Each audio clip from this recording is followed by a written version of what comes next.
이 시간 다 같이 함께 교독한 이사야서 13장 1절부터 마지막 22절까지 말씀 중심에서 바벨론에 대한 경고, 바벨론에 대한 경고라는 제목으로 하나님 말씀 증거하겠습니다. 오늘 13장부터 이제 뒤에 28장까지요. 이때까지는 이스라엘, 북쪽 이스라엘, 남쪽 유다 나라를 향한 하나님의 진노의 말씀 또한 위로의 말씀들이었는데요. 이 13장부터 28장까지는 특별히 열국, 열방을 향한 경고와 심판의 말씀을 하고 있습니다. 그러니까 이것은 이렇게 영적으로 볼 때, 그러니까 믿는 선민 하나님의 백성들과 그 주변의 모든 나라를 향한 그런 경고와 예언의 말씀이라고 할 수 있겠는데요. 지금 이 시대에도 우리에게 하시는 말씀이에요. 우리 믿는 우리들이 이를테면 영적 이스라엘이잖아요. 우리 주변에 있는 모든 나라들이 오늘 바벨론부터 시작된 아수르, 메데, 바사, 페르시아죠. 그리고 이제 나중에 나오게 될 헬라, 그리스, 로마, 이런 시대 속에서 우리들이 어떠한 기독인의 모습을 가져야 되는지를 말씀하는 거예요. 한마디로 말씀드리면 여호와의 날이 이를 건데 이스라엘 백성들, 그러니까 영적인 이스라엘 백성들을 우리는 빼고는 남은 모든 사람들이 다요, 그 여호와의 날이 별로 중요한 게 아니에요. 그들에게는 우리에게만 중요한 거예요, 사실. 그런데 그들에게도 그들이 몰라서 그렇지 이 여호와의 날이 사실 너무나 크나큰 심판의 날이다라는 것을 그들이 일부러 모른 척하고 있는데요. 사실 그 마음속으로는 다 알고 있습니다. 이러다가 뭔가 어떤 절대자에게 크나큰 결과를 그렇게 맞이하게 될 것 같은데 하는 생각이 드는 거예요. 네, 바벨론에 속한 사람들도 그랬고 지금 아수르와 함께 어떻게든지 남쪽 유다 나라를 이렇게 어떻게 해보려고 하는 세력들, 북쪽 이스라엘과 남쪽 유다 나라를 그 자리가 되게 요긴한 자리여가지고요. 네, 그 자리를 점령할 때 유럽 쪽, 그 다음에 중앙아시아 쪽, 그리고 이쪽 아프리카 쪽, 이런 모든 대륙으로 그 이스라엘 그 지역을 딱 차지해야만 흔히 말하는 대제국이 될 수 있어요. 거기를 제대로 점령하지 않고는 그 주변을 다 어우르는 대제국이 될 수 없는 것입니다. 네. 그래서 호시탐탐 이 유다 나라를, 북쪽 이스라엘을 열국이 노리는 거예요. 네. 그 와중에 하나님께서는 내가 너희들의 하나님 되어주시겠다고 하는데 이스라엘 백성들은 자꾸만 그 열방을 의지하는 거예요. 이 나라를 의지하고 아수르를 의지하고 바벨론, 애굽을 의지하고 막 이렇게 계속해서 자신들의 신뢰와 믿음을 하나님께 안 두고 다른 나라에게 두는 그런 형국으로 생활하니까 이스라엘 백성들을 하나님께서 몽둥이를 드시지 않을 수가 없는 거예요. 네, 그 몽둥이의 재료로 우리 아수르 나라를 들어서 북쪽 이스라엘을 치신 거고요. 오늘 이 바벨론에 대한 경고는 지금 딱 요 시대는요, 지금 요 바벨론을 향한 경고인데 이 바벨론 향한 경고가 오늘 누구를 들어서 바벨론을 망하게 하겠다고요? 메대 사람이라고 분명히 17절에 말씀했습니다. 이 일은요, 그러니까 적어도 이때로부터 한 200여 년 지난 다음의 일이에요. 그러니까 이때는 바벨론이 신흥 세력도 아니었고 아수르 나라마저도 그렇게 막 대제국으로서의 역할을 하는 게 아니에요. 메대는 더할 나위 없고요. 그나마 강한 게 아수르 나라였고 이 바벨론이라는 나라는 아주 정말 이제 조금씩 그 세력을 넓혀가는 그런 나라였고요. 전혀 대제국이 될 상황이 아니었다고요. 네. 그런데 이 바벨론 나라가 그렇게 대제국이 되어 하나님의 백성들을 함부로 할 것을 하나님께서 아시고 그 바벨론을 향한 경고를 하는 거예요. 그러니까 아수르 제국 이후, 바벨론 제국 이후 메대, 바사, 메대와 페르시아, 메대가 페르시아, 바사 나라를 세우는데 결정적인 역할을 하게 됩니다. 그래서 메대와 바사는 사실 이제 같은 나라로 봐도 되는데요. 어쨌든 왕조가 다르기 때문에 메대 나라와 바사 나라, 페르시아를 구분하게 되는 거예요. 그건 세계사적으로 그렇습니다. 어쨌든 이 메대 나라를 중심으로 한 이 페르시아 세력은, 바사 세력은 지금은 뭐 아예 전혀 무슨 어떤 세력이 없는 가운데 있었던 거예요. 그런데 200여 년 만에 그 메대 바사가 아주 강국이 되고, 특별히 그 페르시아는 사실 애굽, 아수르, 바벨론 이런 세력들보다도 훨씬 더 그 세가 컸던 그런 대제국 가운데 하나가 되었던 것입니다. 바로 그 페르시아의 시작이 되었던 메대 사람, 메대 나라를 들어서 바벨론을 징계, 심판하시겠다라고 지금 말하는 거예요. 그러니까 이런 말은 지금 이스라엘 백성들은 이해할 수가 없는 거죠. 아수르가 큰 나라지 바벨론이 왜 그렇게 경고를 받아야 돼? 이런 상황이에요. 그 메대 사람은 도대체 누구야? 이 먼 나라라고 표현되어 있는데 먼 나라 메대 사람을 들어서 지금 이 아수르나 바벨론을 점령할 수 있다고? 사실 전혀 이해할 수가 없는 거예요. 여러분, 하나님의 말씀은요, 우리의 생각을, 우리의 경험을 훨씬 뛰어넘습니다. 대충 예언하시는데 한 200여 년 이후의 일을 말씀하시는 거예요, 미리. 네.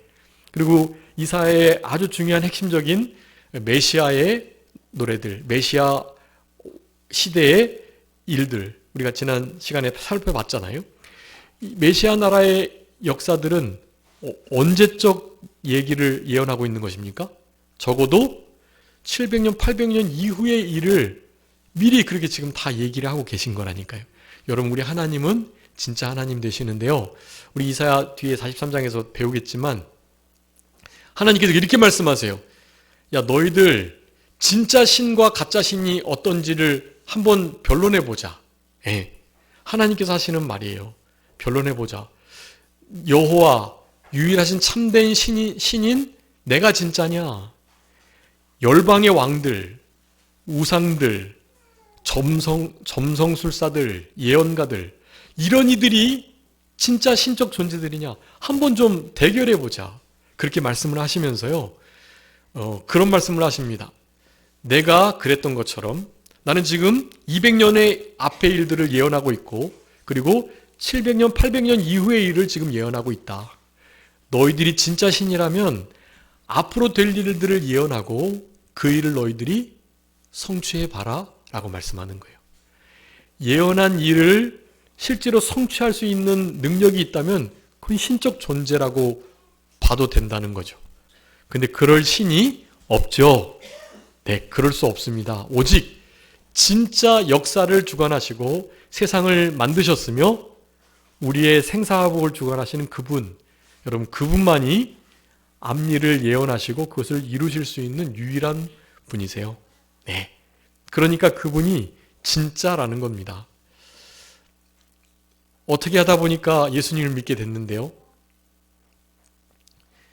어느 정도 생각을 할 만할 때 보니까 부모님께서 예수님을 잘 믿고 계셨단 말이에요. 그래서 예수님을 자연스럽게 믿게 됐죠. 예, 저희 자녀들은 아빠가 목사인 것이 지금은 뭐 별로 그렇게 탐탁지 않을 수 있겠는데요. 그리고 옛날에 그랬다고 말씀드렸죠. 친구들한테 야, 너 아빠 목사니까 좋겠다 그랬대요. 그래. 목사 별로 안 좋은데 사자 들어가는 거지만 돈도 못 버는데 네가 저기 목사의 자녀로서 살아가는 게 얼마나 힘든 줄 알아? 그렇게 말을 했대요. 목사의 자녀로서 살아가는 우리 은서, 민서, 태정이 다 우리 목사님 외 손녀, 손주들인데, 네, 우리 목사님 외손주들이에요. 저 녀석들이. 목사님의 외손주로서 살아가는 게 얼마나 고달픈지 니들이 아냐? 네, 이렇게 이제 말할 시기가 있지만, 그렇지만 나중에 되면 알게 됩니다. 그게 얼마나 복된 일인지. 믿고 났는데 진짜 신을 믿은 거죠. 다른 가짜신, 사이비신, 진짜 능력이 없는 신, 창조자가 아닌 분, 아닌 신, 그런 신을 태어나서 믿는 것이 얼마나 안타까운 일이. 믿고 보니까 진짜를 믿었네요, 우리가. 그러니까 우리는 감사할 뿐입니다. 그래서 이 여호와 하나님을 여러분 잘 전하셔야 해요. 여호와를 하신 일과 그 성품을 송축하고, 그리고 그분이 행하실 일을 기대하면서 여러분 우리 안에 하나님을 좀 자랑스럽게 전할 수 있는 그런 믿음의 당당함과 태도가 필요합니다. 요즘에는 복음 전하는 게 참 어려운 시대가 되었어요. 우리 전도지가 이제 예전에 우리 전임 목사님이 하셨던 전도지여가지고 그게 조금 이제 오래돼서 그런 전도지를 요즘에 더 잘 안 받는 것 같아요. 그래가지고 우연치 않게 하여간 좋은 이렇게 후원을 해주시는, 조금 이렇게 열악한 교회에 후원을 해주시는 그런 시스템을 이렇게 말씀을 해주셔가지고요. 그래서 혹시 아마 들어보셨을지 모르겠어요. 호산나, 예전에 호산나 넷도 있었고 호산나 메일도 있었고 막 그랬는데요. 한참 이제 이렇게 잘 발전을 못하다가 요즘에 다시 힘있게 이렇게 일을 한다 하더라고요. 한몸 그 성경책 낱권으로 된 책도 내고. 근데 거기서 이제 한동대에서 후원을 적극적으로 받아가지고 호산나가 한동대에서 개발한 프로그램이라 하더라고요. 그래서 어려운 교회를 돕는 거예요.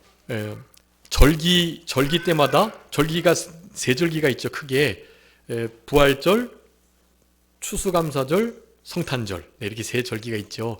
이제 부활절이 지났지만 이제 좀 있으면 이제 오게 될 추수감사절하고 그다음에 성탄절, 요때 이렇게 어려운 교회에 절기 봉투를 보내주는데 봉투가 너무 예쁘더라고요. 일반적인 우리 사는 봉투가 아니고 특별히 제작을 한 아주 예쁜 봉투.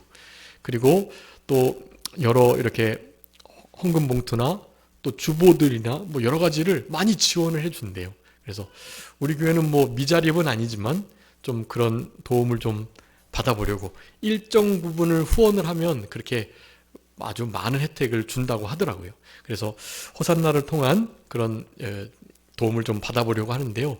전도지도 그렇고 또 헌금 봉투도 그렇고 이렇게 후기를 보니까 헌금 봉투 그렇게 바꾼 다음에 헌금이 더 많이 들어왔대요. 헌금 봉투가 예뻐가지고 몇 번이나 헌금하시기도 하고 그랬다고 그래요.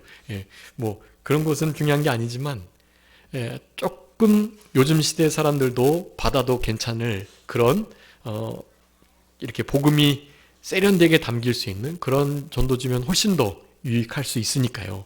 그런 전도지로 좀 기쁨으로 당당하게 복음을, 우리 여호와 하나님이 진짜 신이신 것을 전하실 수 있는 그런 우리들이 되었으면 좋겠고, 여러분 아시는 것처럼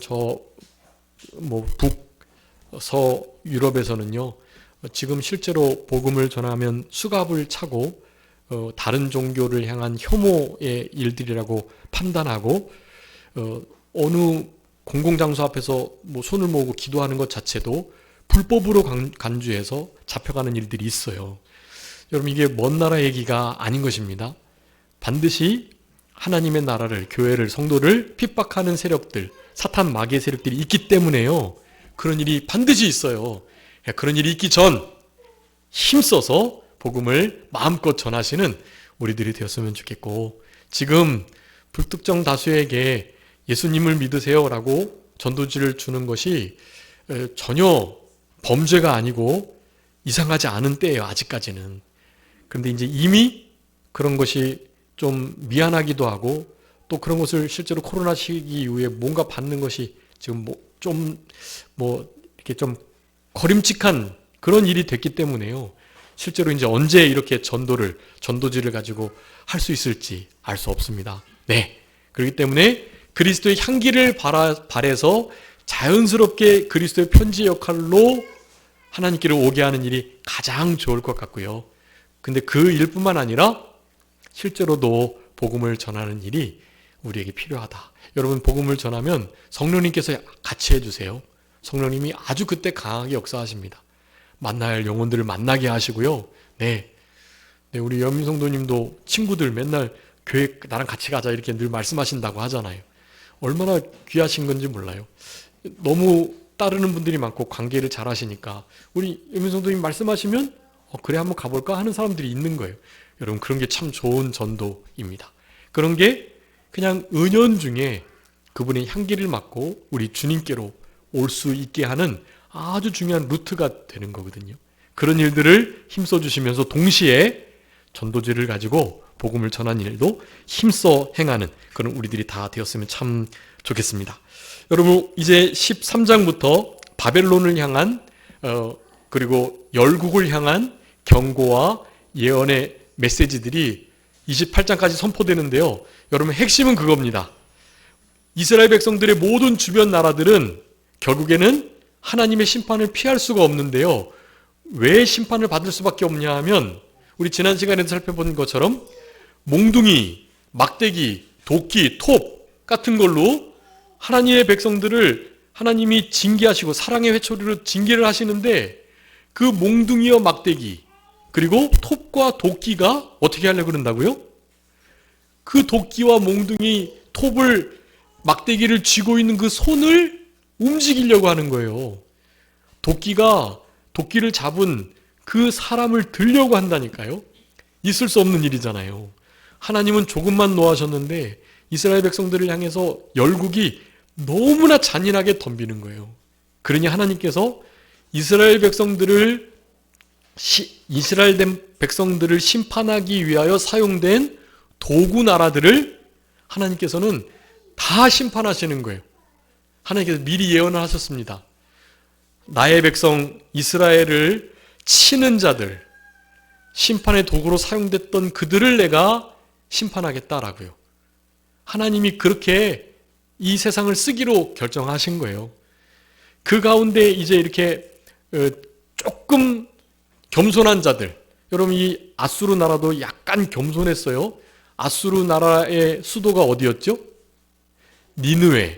니느웨가 망하게 되겠다고 선포를 하라고 했는데 안 간 사람이 누구였죠? 네, 요나가 니느웨가 망한다고 가서 선포를 해야 되는데 선포를 안 하는 거예요. 왜 안 했죠? 선포하면 혹시라도 그 선포를 듣고 회개할까 봐.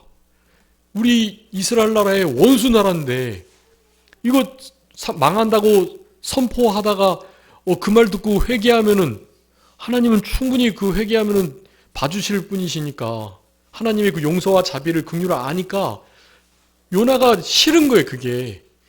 그리고 너희들 망한다고 전하면 그 나라에서 어떻게 대하겠어요? 죽일 수도 있잖아요.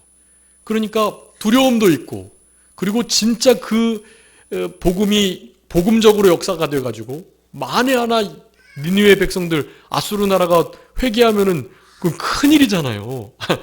원수 나라인데. 그래서 안 간 거예요. 네. 그래서 어디로 갔어요? 다시스로. 정반대로 갔단 말이에요. 네. 그러다가 풍랑을 만났고 물고기 뱃속에 들어가고 그러다가 니느웨 땅에 토해냄을 당하게 되었던 거죠. 아니나 다를까 니느웨에서 40일 후에 망한다고 말을 했는데 제대로 니느웨 나라 성 제대로 돌지도 못하고 외쳤는데 회개하기 시작한 거예요. 니느웨 백성들이. 여러분 하나님께서 니느웨 같은 아수르 나라 북쪽 이스라엘을 망하게 한 그 나라조차도요. 회개하면 하나님께서 반드시 용서해 주시거든요. 모든 열방들이 그렇게 회개해서 돌아온 게 거의 없어요.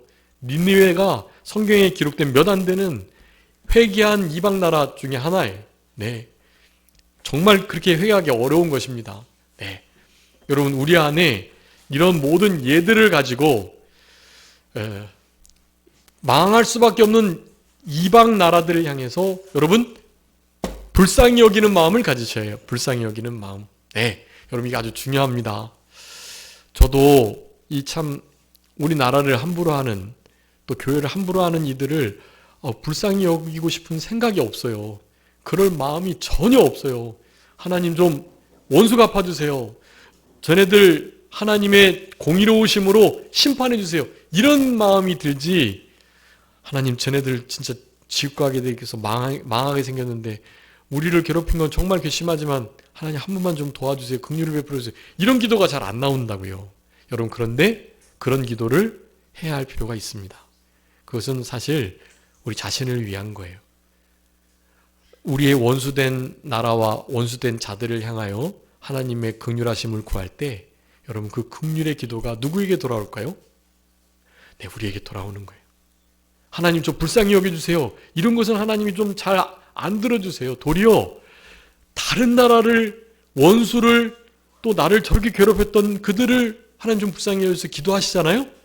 여러분, 그러면 진짜 와, 이제 진짜로 한번 경험을 해보셔야 돼요. 이거는 그렇게 되면 정말 저들을 향한 우리들의 이 간절한 진실된 중보의 기도가 물론 마음은 동하지 않았지만 의지적으로 결단하는 거죠. 하나님께서 그렇게 하라고 하셨으니 순종하는 마음으로 했더니 우리의 마음속에 하나님이 진짜 하나님 그리스도의 사랑을, 하나님 사랑을 부으시고, 그래서 어느 순간인가 그 원수 같았던 그런 마음이 녹아지고 실제로 그들을 마음, 심정적으로도 사랑할 수 있게 되는 그런 결과가 오더라는 거예요. 여러분, 그것은 우리 영혼에게 유익이 되는 거예요. 우리 영혼에.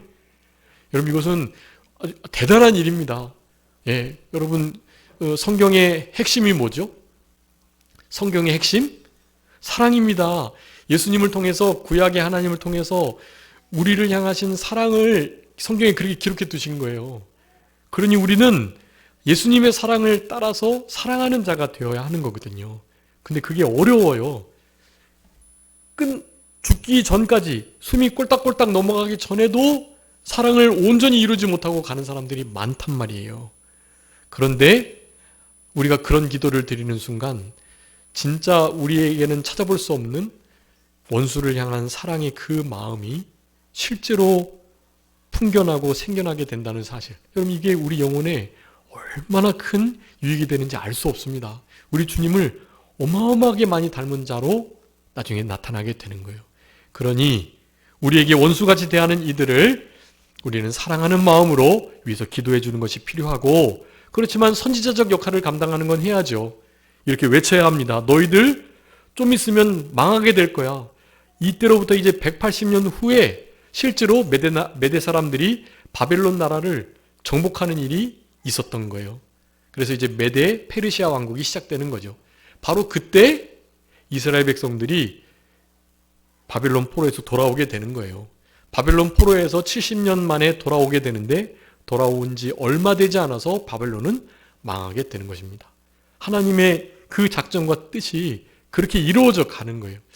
여러분, 우리 이런 말씀들을 통해서 하나님의 날, 여호와의 날이 가까울 때 우리가 물론 천국 가고, 믿지 않는 사람들은 우리 원수처럼 됐던 그들은 당연히 지옥 가는 게 맞지만, 그런 주변의 나라들과 이방 사람들을, 또 믿지 않는 우리 친척, 친구, 또한 가족들, 네, 여러분, 이런 이들을 위해서 긍휼히 불쌍히 여기는 마음을 갖도록 그렇게 마음을 쓰는 우리들이 되었으면 참 좋겠고요.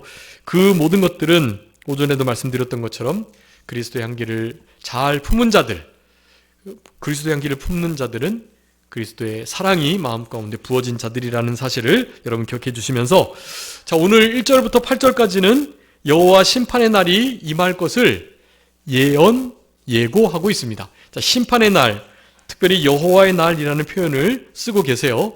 여러분, 여호와의 날, 심판의 날은 우리에게는 영광스러운 날, 신원의 날, 복되고 기쁜 날이에요. 그렇지만 믿지 않는 이들, 하나님의 나라를 함부로 하고 괴롭혔던 이들, 당연히 어두움의 날, 진노와 멸망의 날, 크고 큰 어두움과 두려움의 날, 네, 그런 날로 표현되는 것이라고 할 수 있겠습니다. 바벨론을 칠 군대를 동원한다 라고 말하는데, 그 동원할 자들은 멀리서부터 오는 자들이다. 17절에서는 바로 메대 사람들이다 라고 분명히 말씀해주고 계십니다.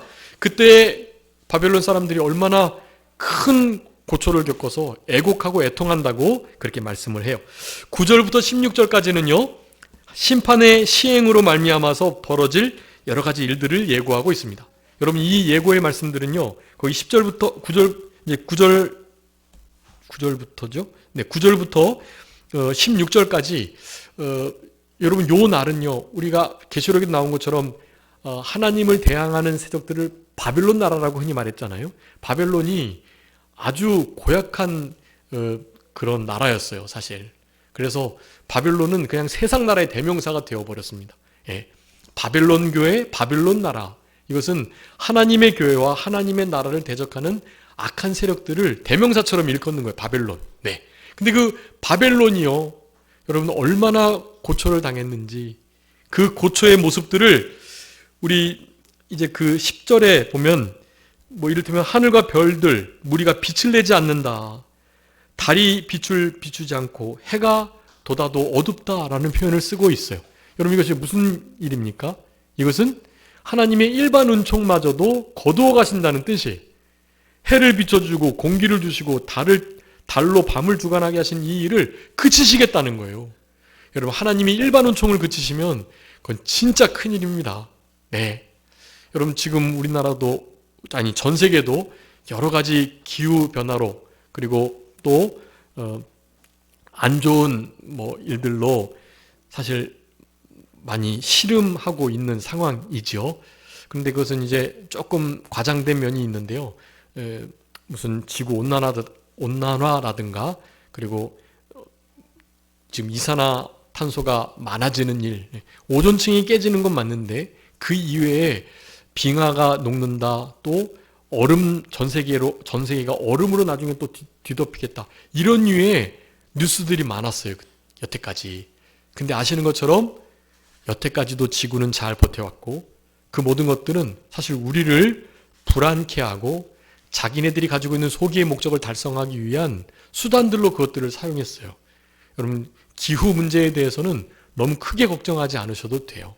하나님께서 모든 것들을 적정하고 적당하게 해주실 거예요. 물론 우리가 지구를 사랑하고 환경을 보호해야죠. 그런데 우리 세계가 발전하는 것만큼 그것을 잘 보존하고 또한 함께 그렇게 살아갈 수 있는 상생의 길을 함께 걷기 때문에 발전한다고 잘못되는 것이 결코 아니에요. 그것을 끝까지 잘 하기만 하면 되는 거예요. 네, 너무 걱정하지 마시되 우리가 해야 할 도리들은 당연히 감당하면서 살아가는 것이 중요하죠. 자, 이 심판의 때 벌어질 날들은 마지막 예수님 재림하실 때에 있게 될 그 말세 지말의 얘기까지도 이미 끌어다가 예언하고 계시는 거예요. 여러분 나중에 큰 환란 때에 빛이 어두워지고, 즉 태양이 3분의 1이, 달이 3분의 1이, 별이 3분의 1이 떨어지고 어두워지고 가리워지는 일들이 있다라는 거 여러분 기억하세요. 이제 천체에 크나큰 변혁이 일어나게 될 때가 오는 것입니다. 그때가 진짜 마지막 중에 마지막이라고 할 수가 있는 거예요.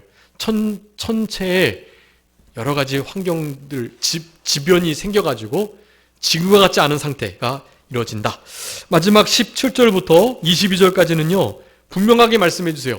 먼 나라 사람들은 바로 메대 사람들이라고 말씀하면서 바벨론을 학살하고 파괴할 것을, 여러분 너무나 잔인하게 파괴해요. 학살합니다. 왜 그럴까요? 바벨론이 그렇게 했거든요. 바벨론 나라가 다른 나라를 정복할 때 그렇게 했어요. 네, 이스라엘 백성들에게도 그렇게 했습니다.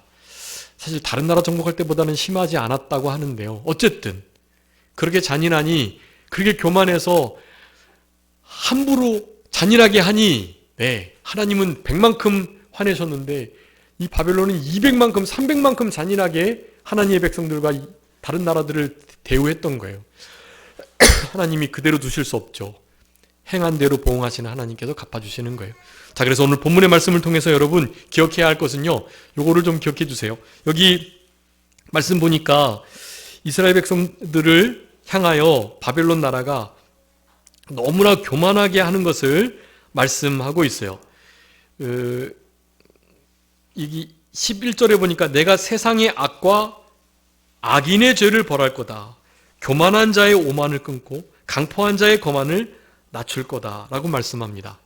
여러분 여기서 나오는 악, 그 다음에 악인들의 죄, 그리고 교만, 오만, 강포, 거만. 여러분 이런 단어들 가운데 하나라도 우리와 관계 있는 것이 있으면 안 돼요.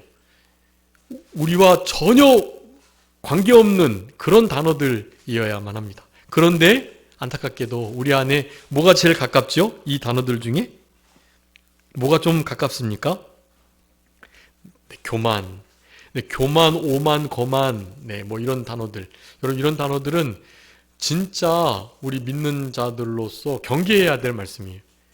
왜냐면 제가 많이 말씀드렸죠. 잠언 3장, 야고보서 4장, 베드로전서 5장. 거기 어떤 말씀이 있었죠? 잠언 3장 34절에는요. 교만한 자를 어떻게 하신다? 대적하신다. 그렇지만 겸손한 자에게 네, 은혜를 베풀어 주신다. 네. 여러분 이거 읽고 말씀을 마치겠습니다.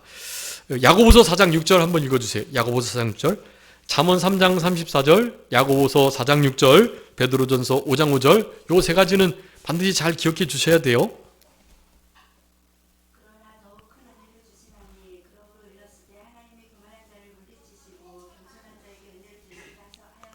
아멘. 교만한 자 물리치신대요. 네. 잠언 3장 34절에 교만한 자 대적하신다는 거예요. 그리고 베드로전서 5장 5절에도 마찬가지. 여러분 교만한 자는 하나님이 멀리하시고 대적하시고 물리치시고 비웃으시고 반드시 심판하시고 네. 그 대신 겸손한 자는요.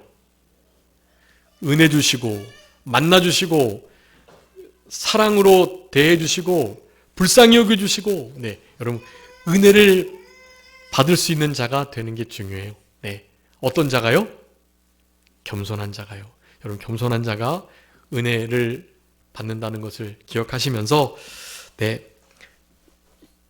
여기 3절에 거룩한 구별된 자들이라고 말하는데요. 하나님의 위엄을 기뻐하는 용사.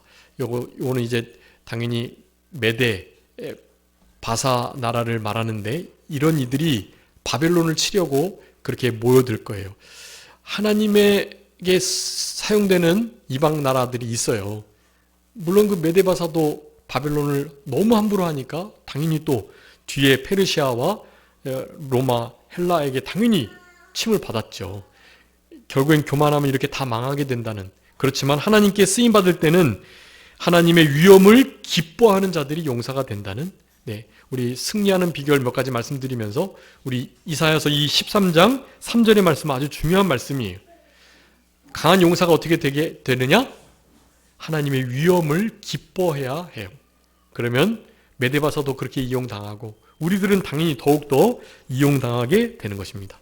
거룩하게 구별된 자로서, 네, 하나님의 위엄을 기뻐하는 자가 되어 용사와 같이 쓰임받을 수 있는 우리들 되어야 되겠고, 교만하지 않고 겸손한 우리들이 되어서 하나님의 물리침, 대적하심, 비웃으심 받는 게 아니라 하나님께서 주시는 은혜를 경험할 수 있는 겸손한 자로 한 주간을 살아갈 수 있도록 힘써 주셔야 되겠습니다. 자, 기도하겠습니다. 살아계신 우리 아버지 하나님, 은혜와 사랑을 감사합니다. 우리를 사랑하시는 하나님께서 열방을 향한 경고와 심판의 예언의 말씀을 하시면서 아직 신흥 세력밖에 안 되는 바벨론이 하나님의 백성들을 함부로 대할 것을 아시고 하나님께서 메대 사람을 들어서 바벨론을 멸망시키시겠다고 말씀하시는 이 예언의 말씀을 통하여 우리 하나님이 얼마나 위대하신 참신이신지를 깨닫게 해주심을 감사하옵고, 하나님께 이용되는 자 겸손하게 붙들릴 수 있도록 도와주시고 하나님의 위엄을 기뻐하는 용사가 되어 거룩하게 구별된 자로 잘 쓰임받을 수 있는 우리들이 될 수 있도록 하나님 은혜 베풀어 주시옵소서. 교만한 자를 낮추시고 대적하시고 비웃으시고 멀리하시며 크게 심판하신다 하셨고, 겸손한 자에게 은혜와 사랑을, 은총을, 가까이함을 허락해 주신다고 약속하셨사오니 우리의 삶 가운데 늘 겸손의 열매가 맺혀서 비교의식 아닌 피조의식을 가지고 다른 사람들을 나보다 낫게 여기며 예수 그리스도를 본받아서 온유와 겸손으로 옷 입는 우리 모두가 되므로 주님께서 주시는 은혜를, 모든 복을 온전히 받아 누릴 수 있는 우리 모두가 되게 하여 주시옵소서. 아버지 하나님 사랑하는 마음으로 한 주간을 잘 지낼 수 있도록 주님 도와주시기를 간절히 바라옵고 그저 모든 것 주님께 맡기오며 살아계신 예수 그리스도의 이름으로 기도 올리옵나이다. 아멘.